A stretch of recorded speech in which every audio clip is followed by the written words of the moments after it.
there's something so culturally Catholic about Mexican identity that you don't have to go to mass every Sunday. You can go for your ashes on Ash Wednesday, you can go for midnight mass, you can go for Easter.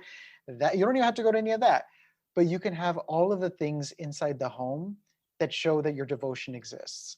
And I think there's a lot of joy and power to that because it doesn't require this performative thing of, let me go sit down in the pew, let me go pray this amount, I'll be there for an hour and then I'll leave. I think that there's something so special about kind of keeping it to yourself in that way. Yeah, agreed. I think one thing that's very different in terms of like American Catholicism, especially like white American Catholicism, is that it very much just is a religion. It doesn't have that cultural aspect. Whereas like especially in Mexican Catholicism, like it is both a religion and a culture. And like taking like a big step back, like obviously that's just the way Spain chose to colonize Mexico, was to make them one and the same, which isn't the same case here in the States.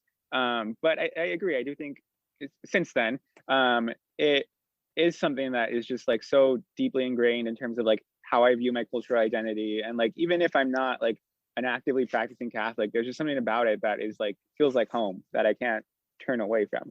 Mm-hmm. So let's talk about that, about the fact that you're not an actively practicing Catholic. What does that necessarily mean? Define how you kind of use that phraseology for listeners.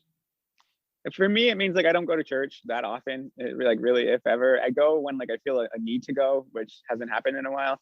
And even then, it's mostly just because it's like there's something so comforting about going somewhere where you know what they're gonna do and what they're gonna say, no matter where you are. But yeah, like I haven't gone to mass in a while. I don't really go to confession a little bit because I just like don't see my sins as like something I should feel guilty for. I see them more as a learning opportunity to improve on myself. Yes, I like that. A learning opportunity. Let my sins be. Exactly. It's like I'm not gonna go and confess and say I feel sorry for them because I don't. Like I learned something from them. Mm-hmm.